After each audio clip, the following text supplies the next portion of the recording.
You don't wake up because you want to. You wake up because the city has been awake long before you were. Even while your eyes still feel heavy, even while sleep clings to the corners of your vision, Rome has already begun to move. There is no alarm clock, no gentle voice calling you awake. Only the familiar sound of stone against stone wooden wheels rolling slowly over paved streets, footsteps echoing from below steady, rhythmic like the heartbeat of a massive living creature. You lie there listening. The smell of old smoke from last night still hangs in the air. The scent of freshly baked bread slips through a narrow crack in the door. An early breeze carries a thin layer of cold, just enough to make you pull the rough cloth tighter around your shoulders. In Rome, mornings are not gentle, but they are not rushed either. They simply do not wait. If you are listening to this story late at night when the world around you has already grown quiet, let me guide you slowly back to a very distant morning, one where people did not wake to chase dreams, but to merge into a rhythm that existed long before they were born. And if this pace feels slow enough, soft enough, steady enough for you to let go, please like, share, and subscribe so that each night history can become a familiar lullaby once again. You sit up, not because something is waiting for you, but because in Rome, staying still for too long is a kind of misalignment. The small room holds very little light. A narrow window opens onto a pale grey sky where the sun still hesitates behind rooftops stacked like layers of memory. Sound does not arrive all at once. It comes in pieces. First, the creak of water being drawn from a well. Then voices speaking low, not whispering but not quite loud either. The familiar volume of people who have lived too long in tight spaces. Farther away, a morning call repeats itself steady and emotionless, as if the caller isn't selling anything at all but simply keeping the city breathing. You step down, your bare feet touching the cool stone floor. The cold doesn't shock you. It feels familiar, like a quiet reminder that the day has begun whether you are ready or not. Rome does not wake you up. Rome simply continues to exist and you are forced to keep up. This city has no clear moment of transition between night and day. There is no pause where you get to choose to wake. The streets have been active since before dawn. Market stalls are already open, while the light is still too weak to distinguish colour. Rome does not ask how old you are. It does not care whether you slept enough. Tall walls, narrow alleys, stacked floors of living space, all of it forms a massive body where each person is only a small movement. You do not resist it. You do not think about it. You simply blend in the way breath blends into air. As a teenager here, you don't have a morning of your own. There is no time for daydreaming. No moment to stand still and watch the sunlight. Everything is already moving, and you learn to move with it. You do not feel treated unfairly. You do not feel proud either. What you mostly feel is normal. Waking early is not discipline, it's reflex. Like stepping aside when a cart passes. Like speaking less when the space is too loud. These things are not taught. They are absorbed slowly through mornings that repeat themselves again and again. In Rome, no one explains why you must wake up. No one speaks of teenage years as a phase meant to be protected. You grow by watching the people around you do what they have always done, and then you do the same. There is no judgment here, only continuation. You follow the flow of people, feeling the rhythm of their steps, not fast, not slow, just even enough so the city doesn't stumble. You don't need to remember the names of the streets. You only need to remember the direction of morning. The smell of food blends with dust. Light reflects off old stone. Nothing is new, and that is exactly what makes it feel strangely stable. If you are listening, you can let your breathing slow just a little. No need to focus. No need to picture everything clearly. Just let this voice guide you the way Rome guides its teenagers into a new day quietly without explanation. And as that morning turns into habit, as waking up stops being an event and becomes only a familiar movement, you begin to notice something very subtle. In Rome, even sleep, the most private thing you think you have, has never truly belonged to you. And that is where we move on slowly into the story of unfinished sleep. In a world where rest is only a brief pause between obligations that never quite end. When the day has nearly passed, when movement in the streets begins to thin, Return to the place called sleep. Not because your body has recovered, but because the rhythm of the city allows you to pause here for a short while. Sleep in Rome does not arrive as a reward, it arrives as a gap. If you belong to a well-off family, the space around you is slightly larger. Thicker walls, oil lamps that burn more steadily, air less dense with the presence of too many bodies. But even there, sleep is never completely quiet. The city does not fall silent just because you close your eyes. Sound slips through stone walls, late carts rolling by, people returning home after dark, footsteps passing nearby belonging to someone who does not know who you are and does not need to. If you are poor, your sleeping place is only a small portion of shared space, a corner of a room, a rough piece of cloth, a makeshift bed built from old wood. You lie close enough to others to feel their breathing shallow, steady. There is no distance, no privacy, only existence layered on top of existence to save space, to keep warm, to get through the night. You do not choose how you sleep. You only try not to disturb the person beside you. This space does not invite relaxation. It is only enough to keep you from falling onto the ground. Enough to close your eyes even, while sound remains, even while the smell of smoke, sweat and old food lingers. Your body is used to this. It does not demand comfort. It simply accepts. In Rome, sleep is not understood as recovery. It is not a time when the body is cared for. It is a necessary interruption so that the next day can continue according to its rhythm. You do not sleep deeply, and you do not expect to. Dreams, if they come, pass quickly. They are not nurtured. They are cut short by sudden noises, by flickering light, by cold slipping through cracks in the wall. You do not startle awake. You simply open your eyes for a moment, then close them again as if checking whether the world is still there. Rest here is not a right. It is not guaranteed. It is not protected. It exists only in the space between obligations. And that space can shrink at any time. If you are wealthy, you may sleep a little longer, not because you are less tired, but because your duties can wait. If you are poor, your sleep is lighter, shorter, because tomorrow arrives sooner. But on either side, sleep carries the same quality temporary. No one in Rome talks about quality sleep. No one measures how many hours you slept. You sleep enough to stand up, and that is enough. If you are listening to this story now, you may be lying in a much quieter room. You may have softer blankets. You may have space of your own. But here within this rhythm of storytelling, you are invited back to a time when sleep carried no expectations. And that creates a strange sense of recognition. Not strong, not obvious, just a very gentle realization people once lived like this for centuries without considering it deprivation. Sleep, then, was not for recharging energy. It was simply to avoid complete exhaustion. You close your eyes, not to leave the world, but to let the world step back slightly. No one asks you to dream. No one expects you to wake up feeling better. You only need enough strength to continue your role when daylight returns. If you feel your breathing slowing, it is not because this story is heavy. It is because the repeated rhythm of life told slowly has allowed your mind to loosen its grip just a little. No need to understand, no need to compare, just be there.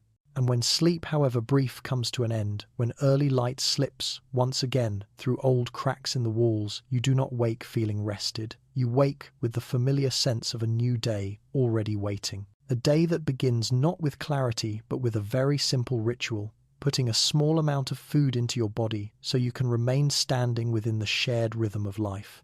And from that moment, as you leave your sleeping place while its warmth has not yet faded, the story quietly moves forward toward breakfast. Not as pleasure, but as a deeply human way of enduring opening the next chapter of this journey, when you leave your sleeping place before it has lost the warmth of human presence, when the rough cloth still holds a fragile trace of the short night. Morning is already waiting, not as an invitation, but as the next step, natural, unquestioned. Breakfast in Rome does not begin with hunger. It begins with habit. You do not sit down to enjoy it. You stop only long enough for your body to remain upright. There is no proper dining table, no arrangement. Only familiar movements, a hand reaching for bread, a hand pouring water, eyes passing over other faces that have just woken up just like yours. The bread is dry, made from coarsely ground, wheat-hard bland. It carries no flavour meant to be remembered. It has a function. You chew slowly, not to prolong pleasure, but because the bread needs time to soften in your mouth.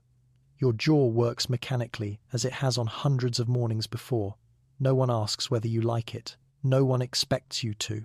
Morning food is not created to make you happy. It is created so you do not collapse during the day. A piece of bread, sometimes with a bit of simple cheese, sometimes just leftovers from yesterday. The taste does not change. Over time, the repetition becomes so familiar that you no longer notice what you are eating. Alongside the bread is water or water mixed with wine, not to intoxicate, not to enjoy, simply for safety. Diluted wine makes the water easier to drink, last longer, and protect the body in ways Romans have trusted for generations. You take a small sip, your throat warms slightly, not enough to call it pleasant, but enough to feel alive. Breakfast passes quickly. There is no formal ceremony, yet the daily repetition turns it into a quiet ritual. A small marker signalling the moment you leave your private space, crowded temporary, and step into the shared world. In Rome, the boundary between home and society is not as clear as you might imagine. Still, breakfast exists as a thin line of transition. When you finish eating, you know you no longer belong to the night. You stand, brush your sleeve lightly, adjust the cloth draped over your body. Your body is ready not because it is strong, but because it is accustomed. No one says good morning. No one wishes you a good day. Such words are unnecessary in a world where each day resembles the last. You step outside, merging into the flow of people carrying just enough energy in your stomach. Not more, not less, just enough to continue your role.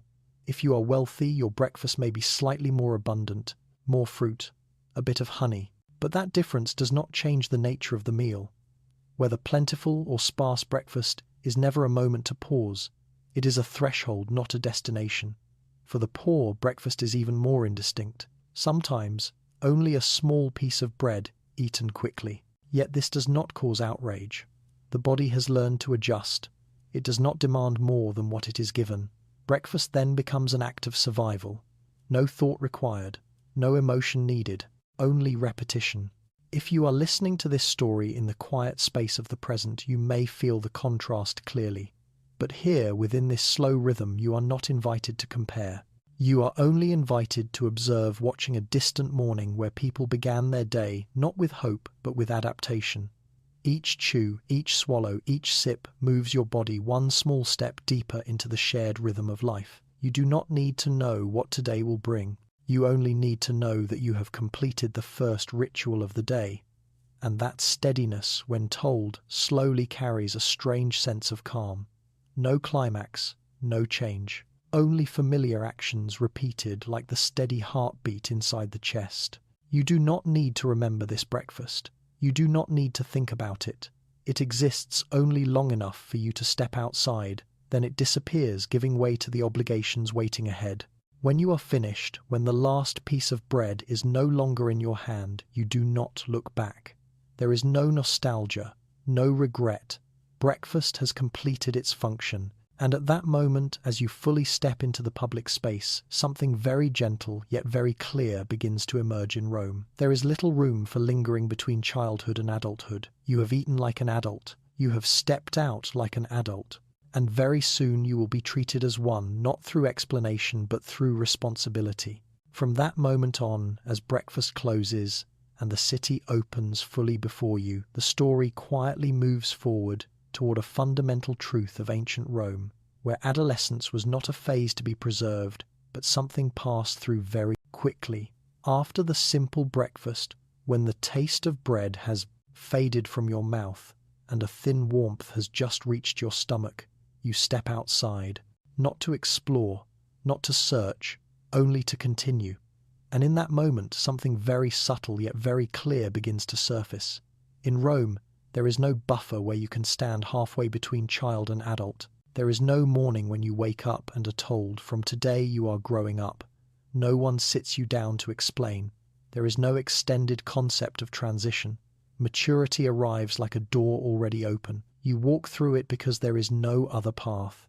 You still carry the awkwardness of youth. You still have questions that have not yet taken shape. But the world around you does not slow down to wait for those questions to be answered. Rome does not measure age by inner feeling. It measures it by the role you take on, by the tasks you can perform, by how you appear in shared space. There are rituals. They are not loud. They are not drawn out, but they are clear enough to mark a line, a new garment, a small sign that you have stepped onto the other side of life. There are no congratulations, no hesitation, only the confirmation that from now on you belong to a different group. These rituals are not meant to honor you. They are meant to place you. When the ritual ends, responsibility follows immediately. No one says, "Take your time." No one asks if you are ready. You are given work. You are expected. And very quickly you realize that expectations do not require explanation. You have no time for nostalgia. You have no time for resistance. What you mostly feel is being carried along, not by a violent force, but by the steady current of daily life. Everyone around you is doing what they must do. No one stops to ask why.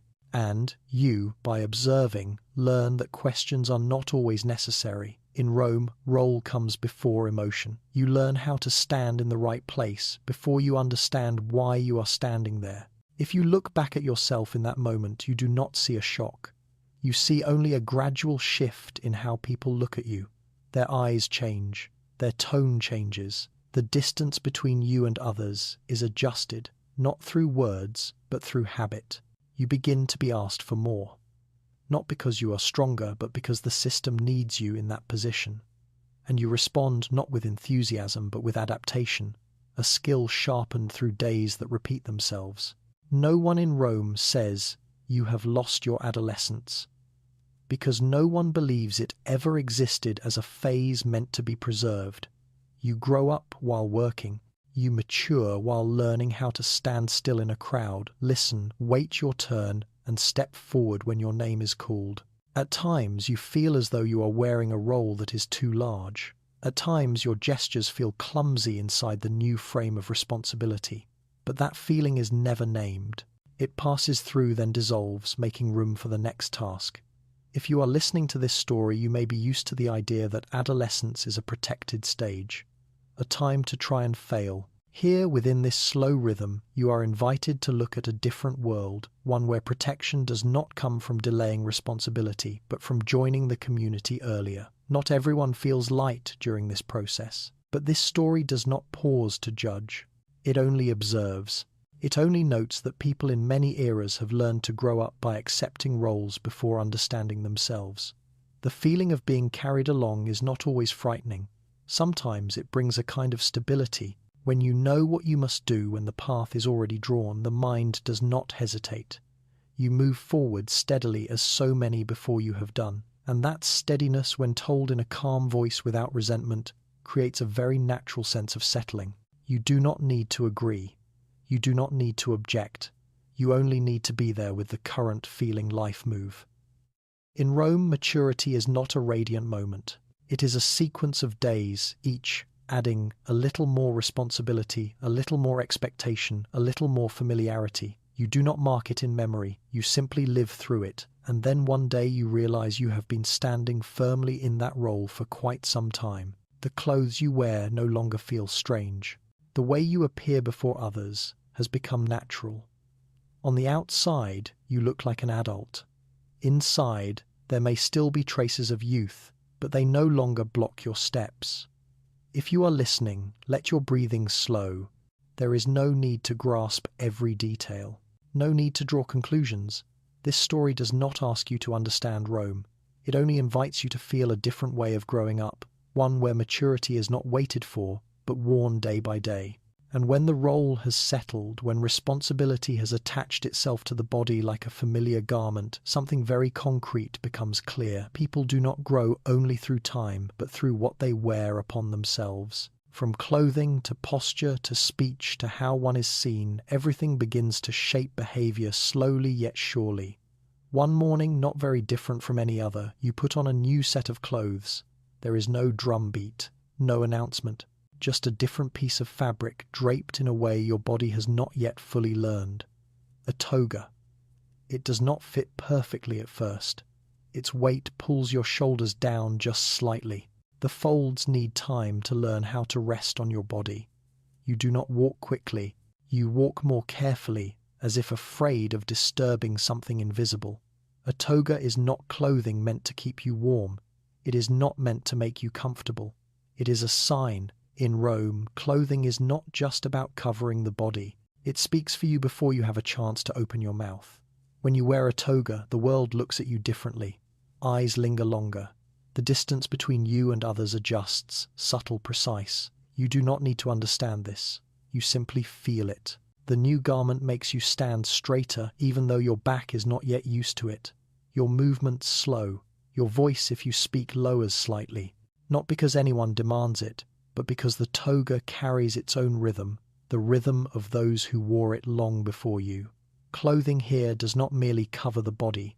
It shapes behavior. You notice yourself doing things differently, not dramatically, just enough that you no longer move the way you used to. You do not sit carelessly. You do not lean against walls for too long. Small gestures repeated slowly become new habits, and you are no longer sure whether they come from you or from the fabric draped around you. The first feeling is awkwardness. The toga is heavy. It demands attention. You must remember how to hold it, how to fold it, how to keep it from slipping out of place. Every step requires a small adjustment. Every pause becomes a moment of self-awareness. You do not feel stronger. You simply feel different. On the outside, you look like an adult. The toga makes that unmistakable. Inside, there are still soft places. Thoughts not yet complete. Hesitations without names. No one asks you about them. No one needs to know. Rome does not require you to feel mature. It only requires you to appear mature, and you learn to live with that gap between what others see and what you feel. That gap is not considered a problem. It is simply part of the process, quiet, unremarked. You step outside into public space where togas appear everywhere.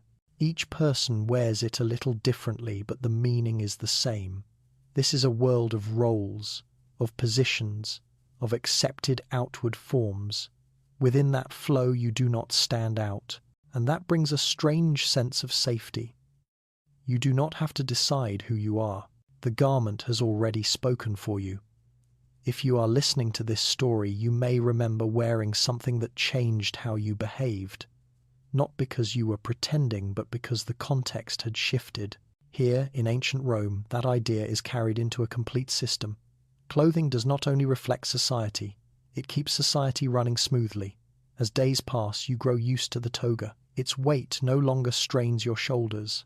The folds no longer demand attention. Your body adapts. And when the body adapts, the mind quietly follows.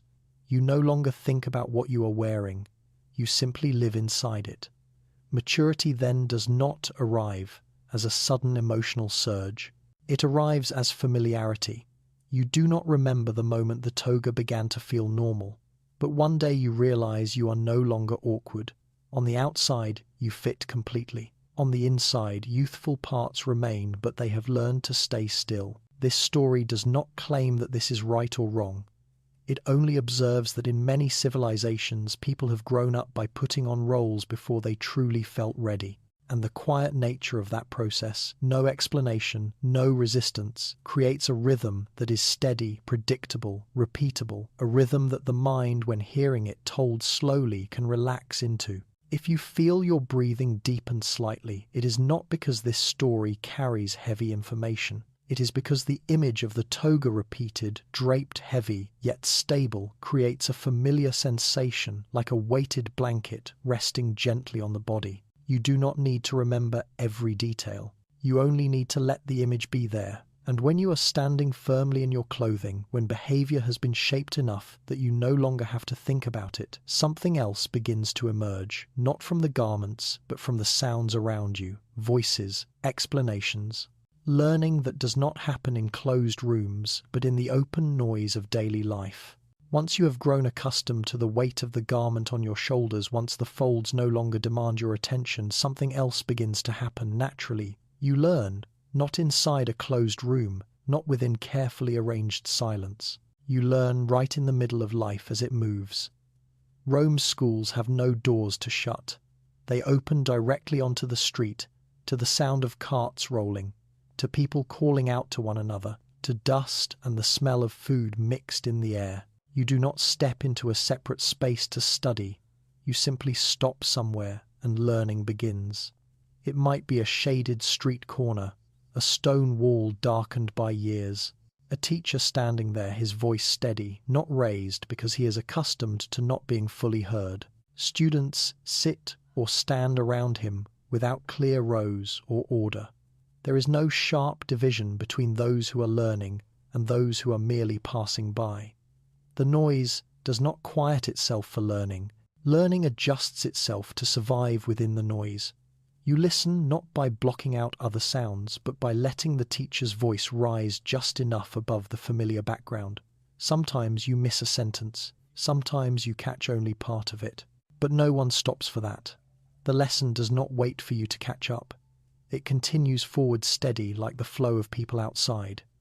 In Rome, education is not designed to optimize concentration. It is designed to train concentration under imperfect conditions. You learn to hold your thoughts in place even as people pass by, as voices call out, as another conversation cuts across the lesson. No one reminds you to pay attention. No one taps a desk. There is no punishment. You simply realize that if you do not keep your focus, you will be left behind, and that is enough to make you adjust. What is taught is not always complex. Sometimes it is how to speak, how to reason, how to arrange words so others can hear you in a crowd. You are not only learning content, you are learning how to exist in public space. Education here is not separated from life, it prepares you for life. You observe the teacher not only for what he says, but for how he stands, how he pauses when the noise rises, how he continues when it fades. You learn that speaking at the right moment matters more than speaking often. You learn that silence is sometimes part of the lesson. No one demands that you remember everything. No one tests you immediately afterward. What stays with you are rhythms, the rise and fall of a voice, the way an idea is introduced, then repeated slowly enough that listeners do not lose their way. Over time, that repetition creates a sense of familiarity, not exciting but steady enough to make you feel that you belong. If you are listening to this story, you may be used to learning in much quieter rooms, but here, within this slow rhythm, you are invited back to a different way of learning, one where silence is not a prerequisite, but something rare that appears only briefly. You stand there in the garment that now feels familiar, listening, then you leave when the lesson ends. No bell. No clear signal, just a moment when the teacher stops and people disperse, merging back into the shared flow. You do not carry books with you, you carry habits. The habit of listening amid noise, the habit of waiting within motion, the habit of keeping part of your mind present even when the world does not pause for you. These skills are not named, they are not praised, yet they follow you throughout the city in every role you take on. When you stand in the forum, when you work, when you take part in public exchange, you have been prepared not through protection, but through constant exposure.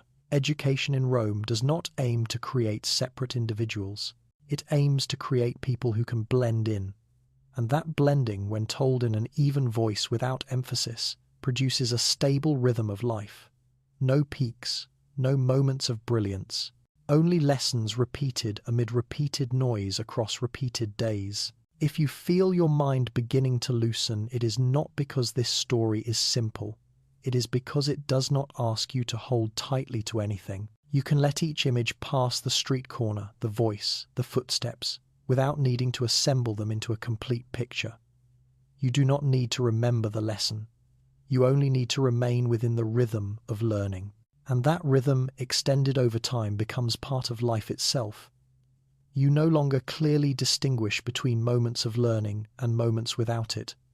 Everything is preparation. Everything is training. There is no separate space where you feel special. When the lesson ends, you do not feel as though you have completed something important.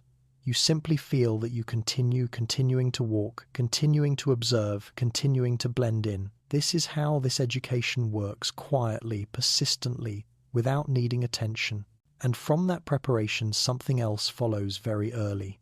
Not in the classroom, not in words, but in daily action, when you begin to work not as a choice, but as an inevitable part of growing up.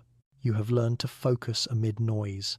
Now it is time to use that ability to labor, to observe, to repeat specific movements within the shared rhythm of the city. And when listening amid noise has become reflex, when your ears and your hands no longer function separately, something else happens very quietly. You begin to do not as a choice, but as a natural part of living in this city. No longer only observing, no longer learning only through words, you step into movements repeated each day within the same steady rhythm that Rome has maintained for generations. When listening amid noise has become instinct, when your body has learned when to stand still and when to move, something else arrives naturally. No one announces it. There is no ceremony. You are simply called a little closer, given a small task, and that is enough to shift the rhythm of your day. You begin working early, not because someone believes you are ready, but because the city needs another pair of hands. Labor here carries no special meaning. It is part of life, like morning light or evening darkness. You enter work the way you enter a crowd, without explanation, without choice. Your first tasks are usually simple: picking up, carrying, holding, wiping, standing. Small movements repeated. Your hands move before your mind has time to think. You watch the person beside you, the way they place their hands, angle their shoulders, pause at just the right moment. No one gives long instructions. You learn by watching, then doing again. There is no concept of training or internship. There is no trial period. You learn a trade through repetition. Each day the same place, the same movements, the same background sounds. Metal striking metal, wood scraping against stone, the smell of sweat mixed with dust. Your body remembers before your mind finds words. You are not praised. You are not blamed. If you make a mistake, the person beside you adjusts you gently, a touch, a glance, a brief pause. You understand, and then you continue. The work does not ask for emotion. It only asks for steady presence. In Rome, labor is not seen as a burden to overcome. It is how you stand firmly within the community. When you work, you have a place. When you have a place, you are recognized. There is no need to talk about yourself. No need to prove anything. The work speaks for you. You begin to be called by a name tied to what you do. Not a grand title, just a familiar way of referring to you. And slowly you realize that the work has become part of you, not because you love it, but because you have repeated it long enough. There is no extended childhood to cling to. There is no buffer for hesitation. You grow by standing beside those who have done this work before you. Their hands are rougher, their breathing steadier. They do not rush, they do not tell stories, they work. And that work repeated day after day creates a stable rhythm steady enough for you to merge into. Some days are long, some days are short, but the work does not change with how you feel. It begins when there is enough light to see, and it ends when the light withdraws. You follow the sun, the shadows on the wall, the familiar call that signals it is time to stop. You do not daydream while working. You do not complain. Your body learns to conserve energy. Each movement becomes more efficient. Each step carries less excess. As movements simplify, the mind quiets as well. You do not need to think about tomorrow. Tomorrow will resemble today, and that sameness brings a quiet sense of safety. If you are listening to this story, you may be used to the idea that labor comes after education. Here the two are woven together. You learn while working. You work while learning. There is no clear boundary, only continuation. Work defines you in a very simple way. No nameplates, no introductions. When you appear in the right place at the right time with the right movements, people know who you are, and you know where you belong. That sense of belonging is not loud. It carries no intense emotion, but it is durable. It keeps you upright within a current larger than yourself. And once you are steady, you no longer need to struggle to maintain balance. Day by day, repetition wears down small anxieties. Unnecessary questions fall away on their own. You stop thinking about who you should be. You simply do the work in front of you. And within that simplicity there is a different kind of rest. Not rest for recovery, but rest from having to choose.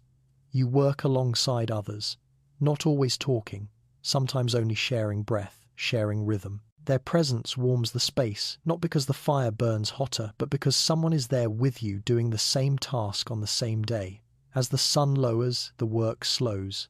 There is no bell, only fatigue just sufficient to tell you it is time to stop. You wash your hands. The dust runs off. The familiar scent remains. Your body is heavier than it was in the morning, but not exhausted. It is heavy in a stable way. You return without carrying many thoughts. The work has taken the excess from your mind. Repeated motions have rounded off sharp edges. You do not need to talk about your day.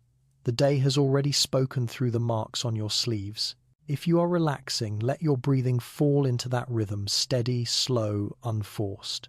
This story does not ask you to remember who did what. It only invites you to feel repetition like a clock that makes no sound, only moves its hands. And when today's work has closed, when your body is allowed to slow just a little, the city opens a small space to breathe, not long, not loud. Just enough to wash away dust, to sit, to exchange a few unimportant words. In that narrow space, people turn to very simple things. Warm water, brief laughter, a familiar game before tomorrow begins again, with the same rhythm. And from that fragile pause, the story quietly continues like a soft breeze after the workday, carrying you toward gentler moments where leisure does not break order, but simply softens the rhythm of life. When the day's work has come to a close, when your hands stop repeating their familiar motions, the city does not stop, but it slows by a single beat, not to rest completely, but to breathe. Leisure in Rome does not arrive as a grand reward. It arrives as a small opening, just enough to change your rhythm before returning to tomorrow's familiar cycle. You enter the public baths as the light softens.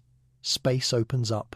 Steam rises slowly, blurring the sharp edges of the day. Voices echo not loud, not quiet, blending with the steady sound of flowing water. Here no one rushes, no one tries to stand apart. You sink into warm water. Your body releases itself gradually, not because it is being specially cared for, but because this is where everyone comes. The warmth does not belong to you alone. It is shared, and that is what makes it easier to accept. No one comes here to forget everything. They come only to feel lighter. After the baths, there are simple games. A board, a small contest, short bursts of laughter that fade as quickly as steam on skin. No one tries to hold on to them. No one expects them to last. Festivals are the same. Colour, sound, but everything stays within bounds. Leisure does not break order. It exists to preserve order by giving people just enough room to breathe. You take part not to release emotion, but to blend in.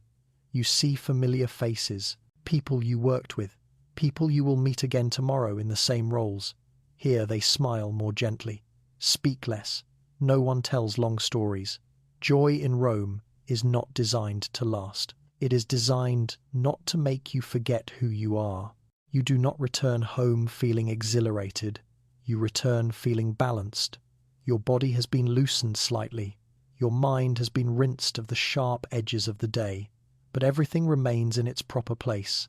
If you are listening to this story, you may be used to the idea that leisure exists to escape obligation. Here, leisure exists to help you return to obligation without wearing down. That light moment between work and rest carries a very particular calm. It does not ask you to feel happy. It only allows you not to feel tense. You cross the forum as the sky darkens. The noise thins. Short conversations come to an end. Each person separates, carrying their share of work, their share of ease without mixing the two. Leisure has fulfilled its purpose. Nothing more is required. If you pay attention, you will notice that these breaths appear regularly in Roman life. Not long, not rare. They are placed exactly where they are needed, like commas in a long sentence. They do not change the meaning, but they keep it from suffocating. Those commas, the baths, the games, the festivals, create a rhythm the body can predict. And when life becomes predictable, the mind does not have to tense itself in defense. You do not need to remember what happened during leisure. No moment is marked as memorable. Everything passes as lightly as breath. If you are starting to feel sleepy, it is not because this story lacks something. It is because it adds nothing excessive. It keeps everything at just the right level, warm enough, steady enough, familiar enough. And as night deepens, as the city begins to fold in on itself, those brief breaths close just as naturally. No goodbyes, no clear endings. People return to their private spaces, narrow or wide, carrying fatigue that has been softened. And within that softened tiredness, there is room for other feelings, subtler and more fragile. Glances, small gestures, unspoken vibrations, not intense emotion. Just the sense of people finding one another within a shared rhythm, very briefly, very lightly, then letting it pass. And from those fleeting moments, the story quietly shifts again from the short release of the community toward more private, gentler stirrings, where feeling is not allowed to last yet, is still enough to warm the heart for a moment, when the city's shared breaths have drawn to a close when brief. Laughter dissolves into the night like thin steam. Very quiet stirrings begin to appear. They do not knock. They simply pass through like a cool breeze moving down a narrow corridor. You notice it not through words, only through a glance that brushes lightly then moves on. No holding on, no demand. Among familiar faces, there is a moment so brief that your heartbeat shifts. Not enough to name, not enough to pursue, just enough to remind you that you are alive. Young love in Rome does not come to take up space. It comes to pass through. There are small gestures, a step that slows just a little, a slight nod, an ordinary question repeated once more than necessary. These gestures are never exaggerated. They appear within sight, then dissolve back into the shared movement of the crowd.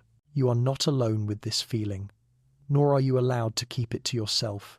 Here everything is watched. Family, community.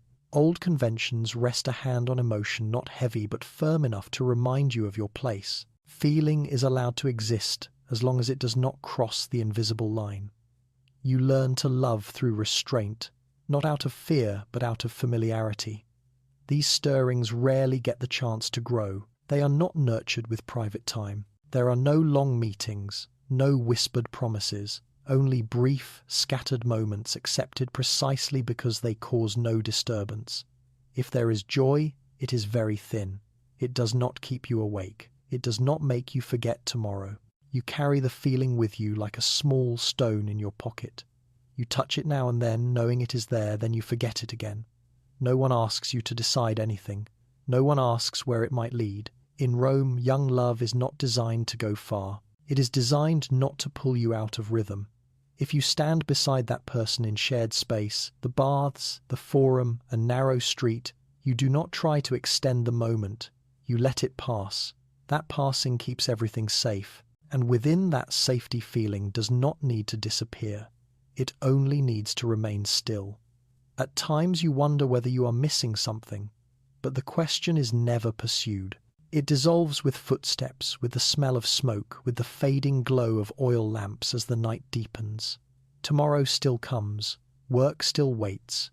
Roles remain in place, steady, unmoved. You learn to keep emotion low. Not to make it smaller, but to keep it from unbalancing you. If you are listening to this story, you may have known feelings like this, unnamed, unresolved. They leave no lasting mark, yet they soften the path just enough to make each step a little lighter. Supervised affection is not always cold. Sometimes that watchfulness keeps emotion from being stretched until it breaks. It sets a clear boundary so you do not have to choose between loving and belonging. Here you do not struggle, you adjust. Those glances repeat themselves in much the same way over days, over weeks. No climax, no disruption. And that very steadiness allows the feeling to settle like water smoothing itself after a small ripple. When night comes, when you return to familiar space, the feeling does not follow you into sleep. It waits at the threshold, polite, undemanding. You close your eyes, and the body chooses rest over longing. This story does not claim that love here is lacking. It is simply different. It is light. It is fleeting. And because of that, it does not keep you awake when you need to sleep. If your breathing is slowing, it is not because this story is sad. It is because it does not stir anything too strongly. It lets emotion drift by like thin clouds, enough to soften the light, not enough to bring rain. And when those youthful stirrings have closed gently, when the city returns to its familiar rhythm of duty and order, people begin to tell one another different stories of love stories, no longer held in passing glances, but raised into ideals, kept at a safe distance, and stretched out through slow, measured song. When the fleeting stirrings of youth have dissolved like morning mist, when a glance is no longer enough to shift the heart's rhythm, time quietly moves. There is no sound to mark it, only the scenery changing very slowly, like opening your eyes at night and realizing the fire has burned lower than before. The world slips into a different tempo. The roads no longer carry the familiar noise. Stone walls grow thicker, shadows deepen. And within that space, love is no longer seen as a feeling that passes through, but as an idea to be preserved, lifted, high, kept out of reach. You hear people speak of love more often, but you touch it less. In this era, love no longer lives in small gestures within a crowd. It is placed into songs, into stories, into images, repeated again and again in cold halls where footsteps echo long. Love becomes something to contemplate, to imagine, to aspire, to not something to hold. You learn to love by not possessing. Stories are told slowly. A knight, a noble lady, a distance carefully maintained, not because desire is absent, but because desire, when prolonged, is what gives it value. Love in these tales does not arrive to conclude.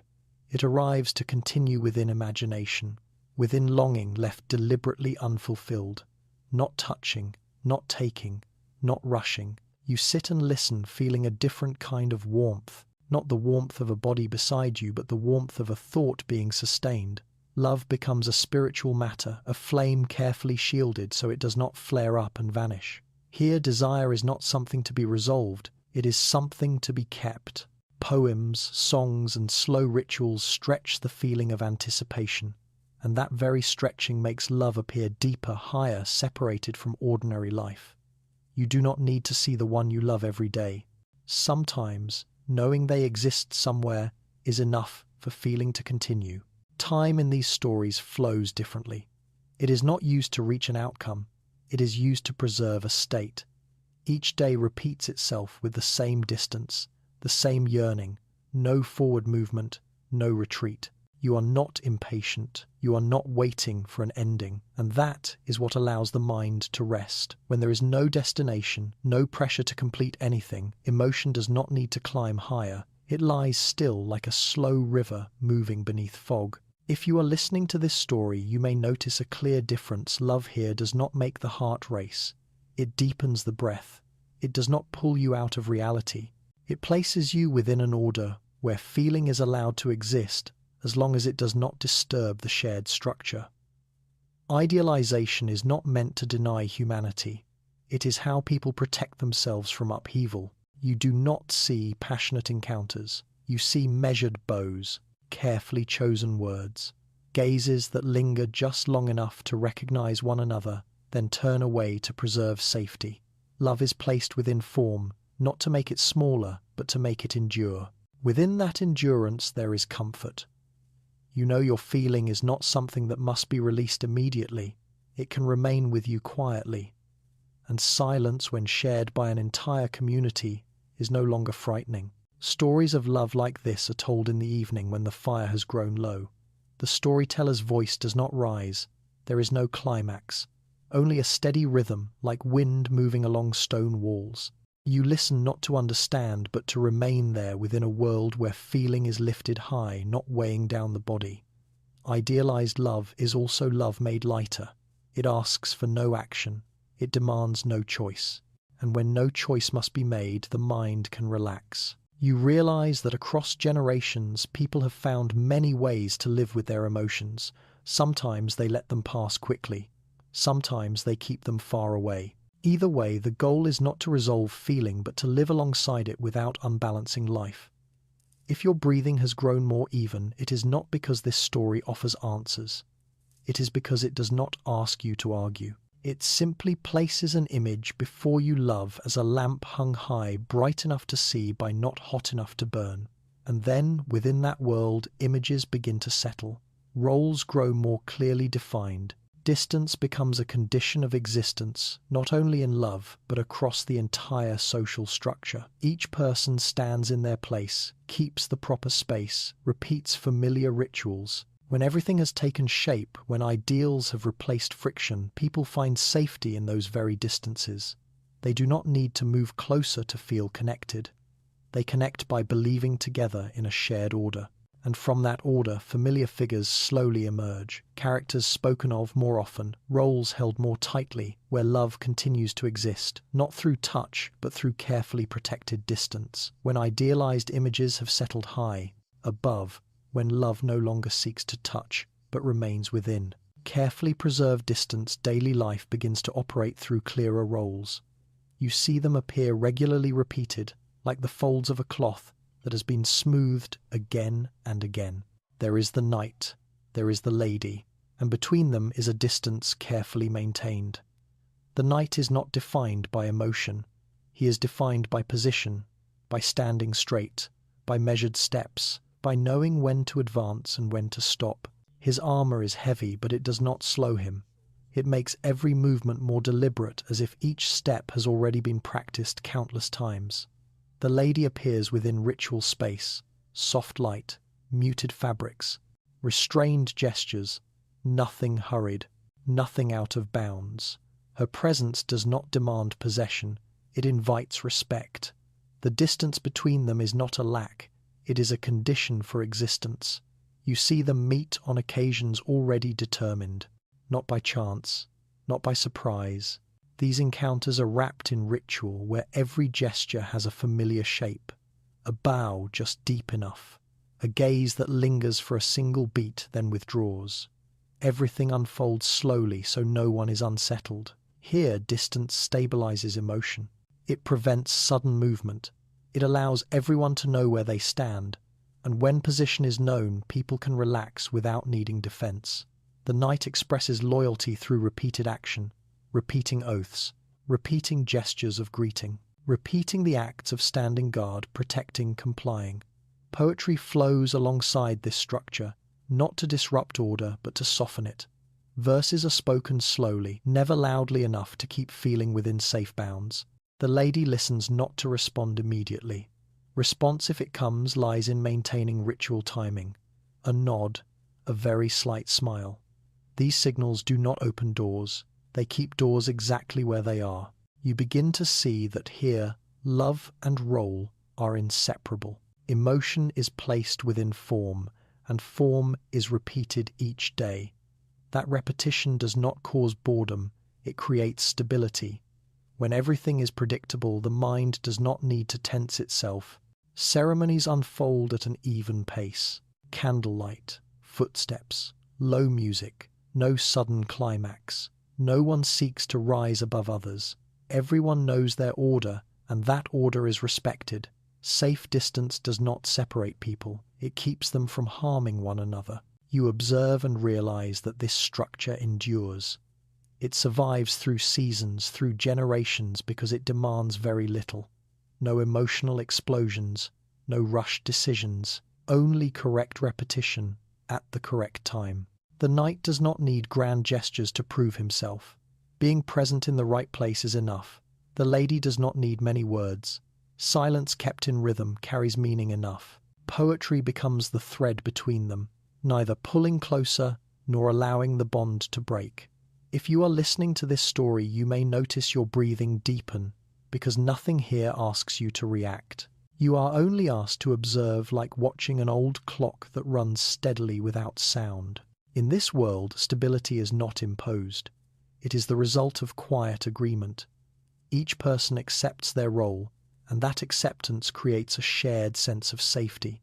Repeated actions are not meant to hold people still. They keep people from being swept away. You see the knight standing guard as the sky darkens. You see the lady leave the great hall under low candlelight. Every movement is anticipated in advance, and because of that, nothing startles you. Emotion, if it exists, remains beneath the surface. It does not surge. It does not need resolution. It is contained within ritual, within poetry, within distance. That containment makes feeling lighter, like an object placed inside a padded box. As night deepens, these images do not vanish. They are slowly folded away like belongings returned to their proper places. No one rushes, no one lingers too long. Everything concludes without needing a final word. You begin to understand that this structure endures not because it is perfect, but because it is stable enough for people to live within. It does not promise radiant happiness. It promises lasting calm. And within that calm, people grow accustomed to seeing one another through roles, through symbols, through repeated forms. At times, the image becomes more important than the person inside it. The symbol rises above individual voice. When roles are held tightly, when distance becomes a condition, something else slowly comes into view, quietly, without dispute. It is the way certain people, especially women, are lifted up as images while their voices step backward. And from that very ordered stability, the story gently shifts again from respected roles to exalted images, where people are increasingly seen as symbols rather than as individuals. When order has settled, when roles are held firmly by ritual and distance, certain images begin to remain motionless for a very long time in the collective memory. They do not move, they do not speak, they are only seen and repeated. You begin to see women appear as symbols before they are seen as people. They stand on the high pedestal of stories of poetry, of idealized imagination. The light that falls on them is softer. The colours around them are carefully chosen. Every line is smoothed, rounded, shaped to fit what the world wishes to see. The reverence comes slowly, and it comes from a distance. Women are praised with beautiful words, gentle, pure, noble. These words are spoken again and again like a familiar refrain, but within that praise there is a very quiet space where their own voices are not heard. No one asks what they think. No one needs to know what they want. The image is placed in front. The person steps behind. And when the image becomes bright enough, perfect enough, the person behind it begins to fade, not because they disappear, but because the role conceals them. You notice the repetition, the same posture, the same expression, the same story told in many voices without changing its structure. Women are placed into a frame as symbols meant to be protected. But that protection does not open space for voice. It closes it, gently, smoothly, like placing a clear pane of glass between them and the world. Behind that glass, they still live, still breathe, still feel cold and warmth, fatigue and ease. But those experiences do not pass outward. They remain private, unnamed. You do not see loud resistance. You see quiet acceptance. Not because they agree, but because no space was prepared for speaking out. Everything has already been arranged. The image is complete. The role has been placed on the pedestal high, beautiful and unmoving. This reverence carries a strange kind of warmth. It makes the community feel safe. When an ideal image is preserved, the world does not need to adjust. No new questions must be asked. No rhythm needs to change. And so the image is repeated across generations, in paintings, in stories, in teachings. With each repetition it grows smoother, more familiar, less disturbing. You can feel that steady rhythm as you listen. Nothing abrupt, no tension. Only a stable flow of images passed from one person to another. If you are listening to this story, you may recognize a familiar sensation. When something is praised for too long, it gradually loses its vitality. It becomes safe, but also distant. The woman on the pedestal does not step down, and because of that, she does not walk alongside you. She is there to be seen, not to be heard. She holds order in place through her unmoving presence. and within that stillness the community finds reassurance. No one must make difficult decisions. No one must face a different voice. Everything is in its place. Every role stands where it should. And that stability, though it obscures the real person, creates a rhythm of life that can be predicted. A predictable rhythm is one the body can easily adapt to. You know tomorrow will resemble today. You know which images will appear. You know which stories will be told. No surprises, no friction. And when there is no friction, the mind can relax. This story does not need to speak for anyone.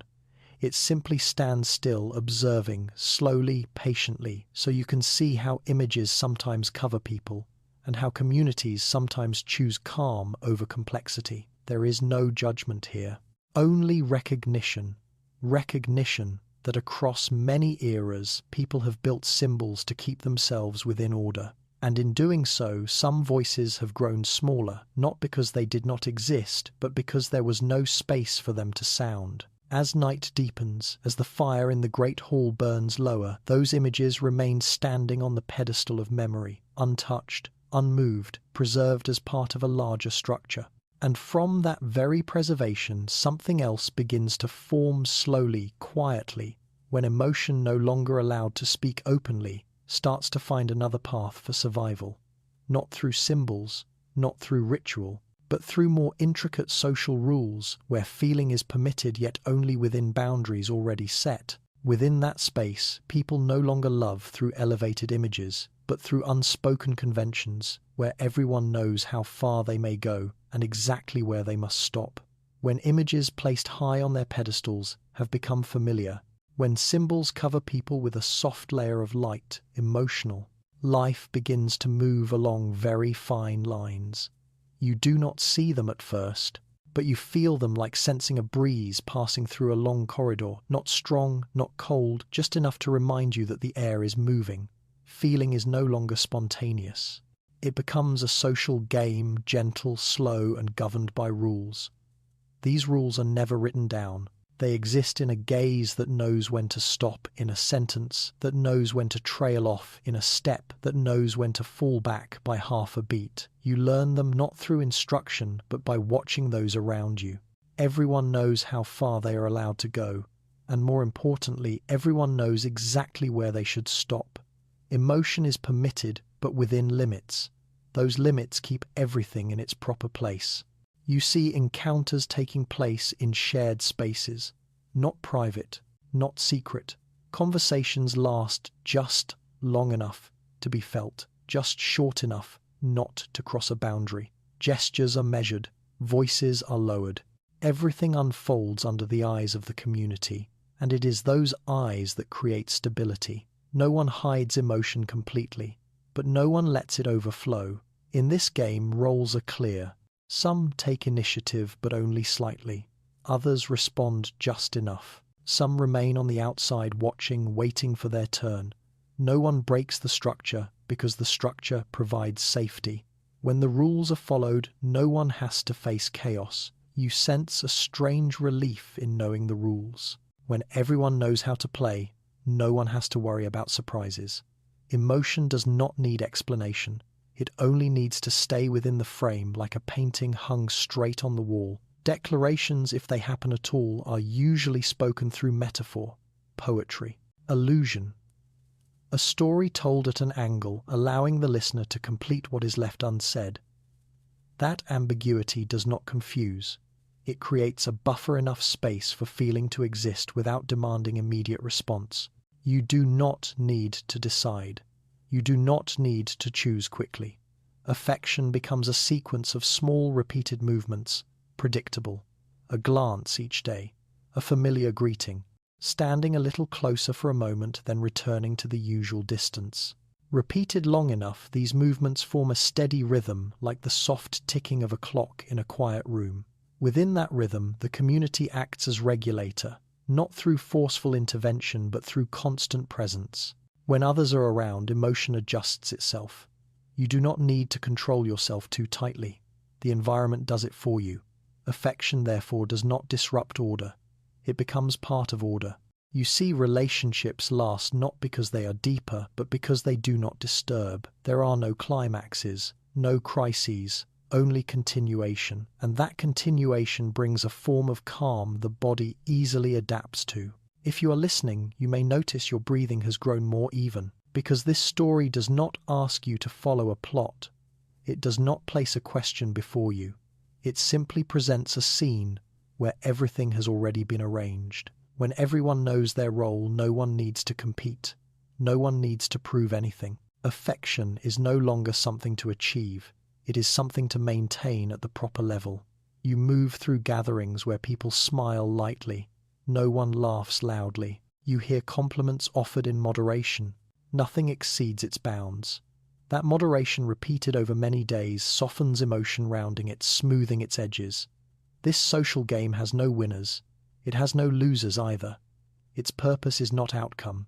Its purpose is balance, a state where people can feel without bearing the consequences of emotion that runs too far. And when emotion stays within bounds, the mind does not need to tense. You can feel safety spreading through these spaces. Spaces governed by rules are not always cold. Sometimes the clarity of rules is exactly what reassures people, because they know they are not alone in preserving order. If you have ever grown tired of emotions that move too fast, too strongly, with too many choices, this scene may feel like rest. Here you do not need to be yourself in an intense way. You only need to be someone who follows the shared rhythm. These rules do not make emotion disappear. They make emotion slow down. And when emotion slows, it no longer stimulates. It becomes background, soft, even familiar.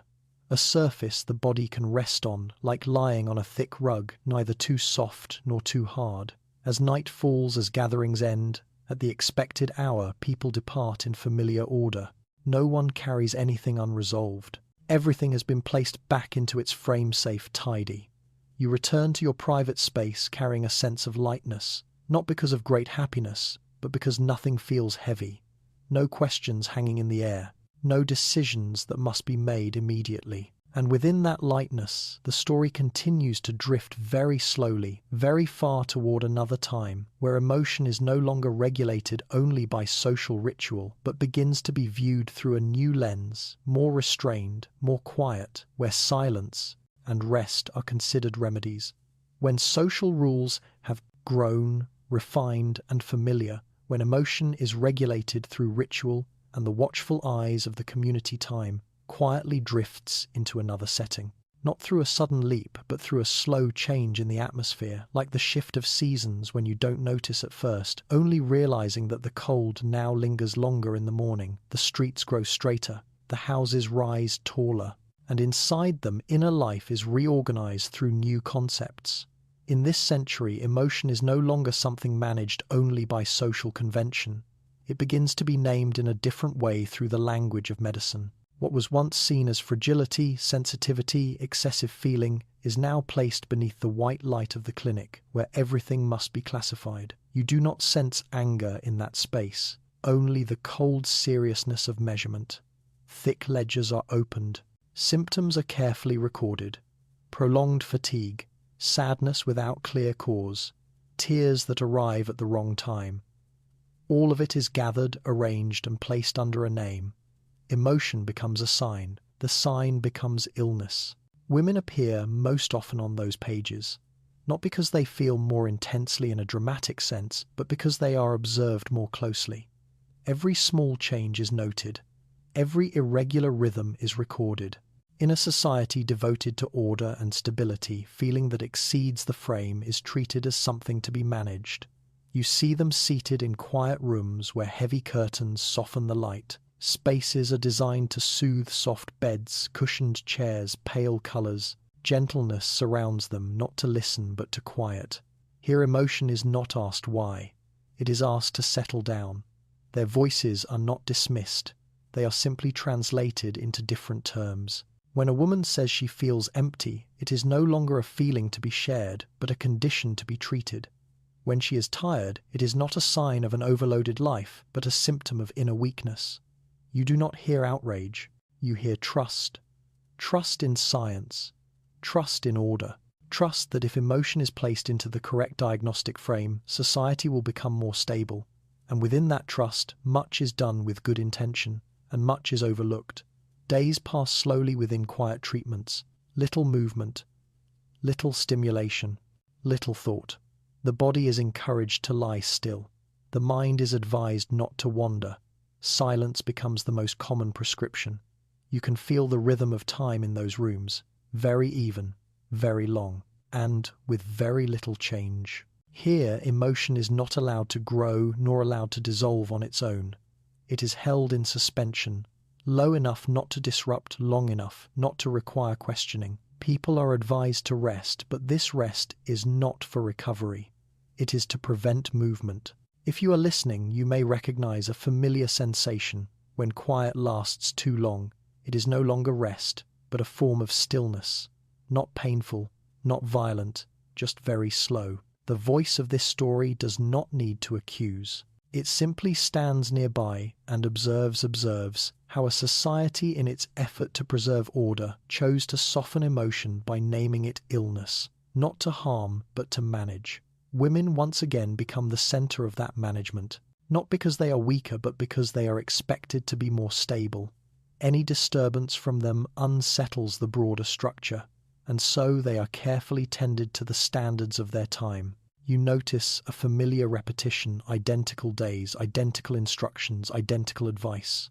That repetition gives the system a sense of safety, and when the system feels safe, it continues. Emotion in this context is no longer a natural part of life.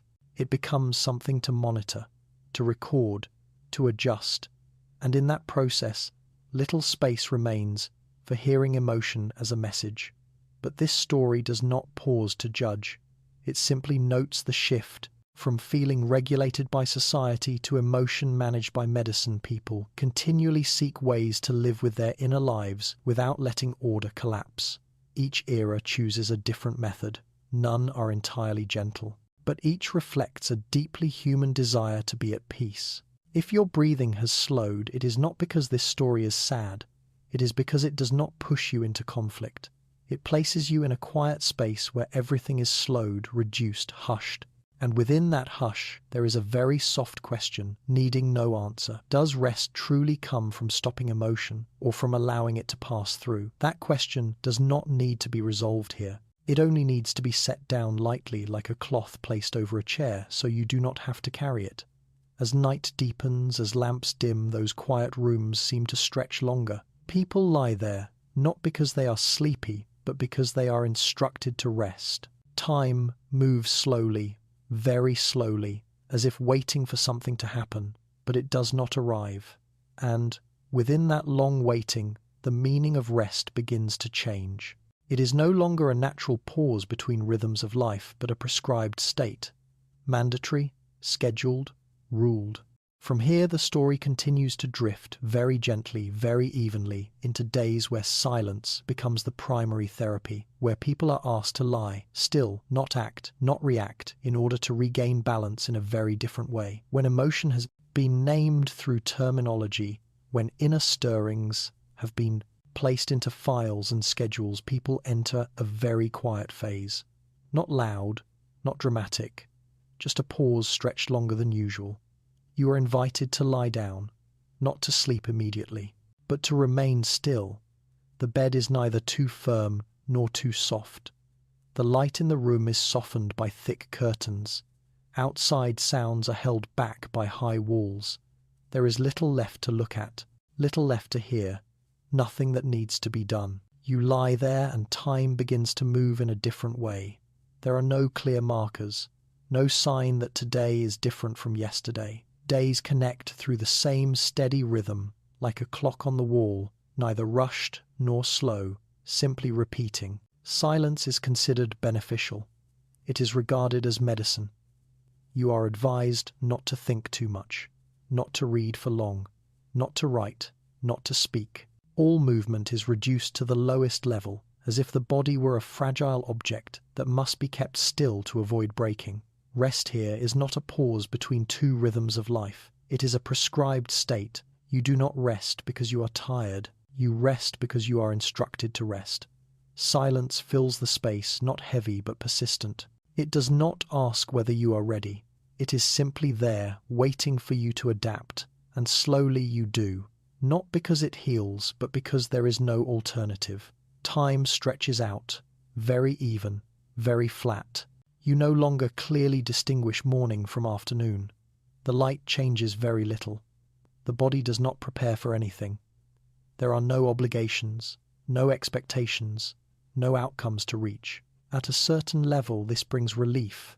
When you no longer have to react, when you no longer have to decide, the mind releases its tension. Large thoughts shrink. Emotions that once demanded names no longer need to speak. They settle like objects placed into a deep drawer. This stillness is not the stillness of meditation. It is the stillness of stopping. No movement, no direction, no passage. You begin to hear very small sounds more clearly, the fabric brushing against skin, the sound of your own breathing, the distant wind not strong enough to move the curtains. These sounds do not lead you anywhere. They simply remind you that time is still passing, even very slowly. If you are listening to this story, you may recognize a familiar feeling. When quiet lasts long enough, it becomes smooth and rounded without sharp edges. The body stops resisting. It lets go. Mandated rest does not bring joy, but it softens exhaustion. No one asks whether you feel better. There is no answer required. Your only task is to remain in this state day after day until silence becomes a familiar background. Time in this setting is no longer a current to follow.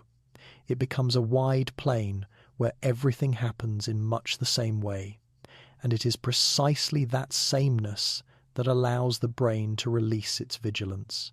No surprises, no sudden changes. You do not need to remember what day it is. You do not need to make plans. You do not need to expect anything to happen.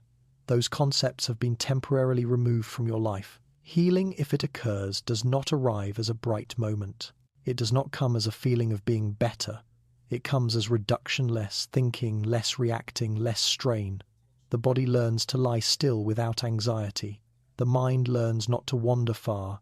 And in that process, something unusual happens. When you are no longer required to be strong, to be cheerful, to move forward, you begin to sense the fatigue that has long been hidden. Not to fix it, just to recognize that it is there. Silence does not ask what you want. It simply shows you that doing nothing is also a form of existence. Hours pass so similarly that you stop counting. And when you stop counting, the inner rhythm slows on its own. Breathing deepens. The pause between breaths lengthens. Eyelids grow heavier. If you are growing sleepy, it is not because this story is ending somewhere. It is because it is not pushing you forward. It stays. And when there is no movement, sleep has a place to arrive. Mandated rest is not something people have always desired, but throughout history it has been one of the ways societies have addressed overload, by stopping everything, placing people into a quiet frame, and waiting for rhythm to recalibrate. This method has not always been gentle, but it reveals something very clear. People in every era seek ways to reach a state of calm.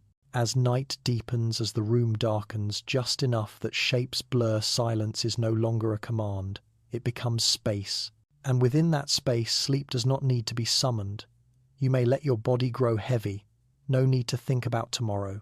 No need to return to this story. Because after all the ways people have tried controlling, idealizing, categorizing, quieting, what remains is simple. Time continues, life goes on, and people adapt by slowing their rhythms. And from that slowness, the story quietly closes, not with a clear conclusion, but with the familiar sense that everything repeats in a very human, very steady way. When all movement has slowed to the point of near stillness, when silence is no longer a command but has become the background you can begin to look back, not with sharp memory, but with a very soft sensation, like seeing through a thin layer of mist. There are no clear boundaries between eras. They do not end with a bell. They flow into one another. You recall a distant morning when a city woke, long before any individual opened their eyes. Footsteps, the smell of smoke, a rhythm of life pressing people into form. Then short nights where sleep was only a temporary pause, not enough to restore, just enough to continue. You remember simple meals repeated without pleasure only for survival. Roles arriving early without explanation. Responsibility placed on the body before emotion had time to form. Then the current slows in a different way. Emotion is placed into form, lifted high, kept at a distance. Love becomes an idea. Distance becomes a condition. Rituals, poetry, roles repeat. Images are honored. People step back. Stability is preserved through familiar frames. And then another shift, very gentle, when emotion is named through a different language. Not song, not ritual, but files, terms, treatments. Silence becomes medicine. Stillness becomes instruction. Time stretches out even without climax, without destination. These three rhythms do not oppose one another. They are simply different approaches. In each rhythm, people do the same thing. They look for ways to keep living without breaking. They seek to keep life from becoming too loud, too tense, too heavy. When one method no longer works, they move to another, not to improve, just to endure. If you listen very closely, you will hear what repeats. Not events, but needs. The need to rest even briefly. The need to belong even within form. The need to be calm even through silence. Those needs do not disappear as eras change. They only change shape. When cities grow too loud, people seek order. When order grows too tight, they seek ideals. When ideals grow too distant, they seek science. And when science grows too cold, they seek silence. This current has no end point. It only loops. You may see yourself somewhere within this cycle. There is no need to define it, no need to name it, just to recognize that lying still listening, letting your breath slow, this is not new. It has happened in many different forms to many people before you. They were tired too. They needed to stop too. They searched for small enough pockets of quiet to slip into. History, when viewed closely, is not a chain of grand events. It is a chain of very ordinary things repeated, waking, working, eating, resting, keeping order, searching for meaning, then setting meaning down in order to sleep. There is no lesson to extract here, no conclusion to remember. Only a gentle recognition people do not move in straight lines. They circle, and within each circle they learn to adapt not through strength, but through adjusting rhythm. When the rhythm is too fast, they slow it down. When it is too slow, they seek a small movement. When it is too loud, they build walls. When it is too quiet, they open a window. You do not need to stand outside to observe. You are already inside it, right now, in the way you breathe, in the way your eyelids grow heavier, in the way your body rests against a familiar surface. If you feel sleepy, it is not because this story has ended. It is because it is no longer pushing you anywhere. It stays. And when everything stays, sleep has somewhere to arrive. You can let the images dissolve. No need to hold Rome. No need to hold stone halls. No need to hold the quiet room. They have done their work. They have brought your rhythm lower. Now there is only a very slow current left without a name, without direction, where people in every era eventually do the same thing, lie down, release their roles, and allow time to pass without tracking it. There is no meaning that needs to close. Only a very gentle continuation. And within that continuation you no longer need to stay awake. You only need to remain still. From this very slow journey you've just taken from the noisy mornings of ancient Rome, short and fractured sleep roles that arrived early, emotions carefully regulated all the way to the long silence of the Victorian era. There is a message that doesn't need to be spoken loudly, yet stays with you for a long time. Human beings don't live better by fighting the rhythm of life, but by learning how to adjust themselves in order to exist within it. Across every era, you can see that our ancestors were not searching for radiant happiness. They were searching for what could be endured. They sought ways to keep life from becoming too heavy through order, through ritual, through ideals, through silence, and sometimes simply by lying still. Rest was not always a privilege, but the need for rest has never disappeared. Looking back, we realize that modern exhaustion is not new at all. The difference is that today, we often try to fix it too quickly, trying to sleep deeper, feel happier, control more.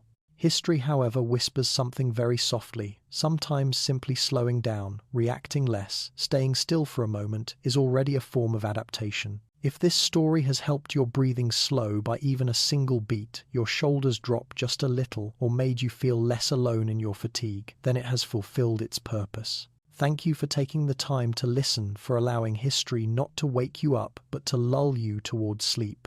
If these slow stories bring you even a small sense of peace, please like, share with those who may also need rest, and subscribe to the channel so we can continue moving slowly together through the rhythms of our ancestors' lives. Wishing you a truly quiet night.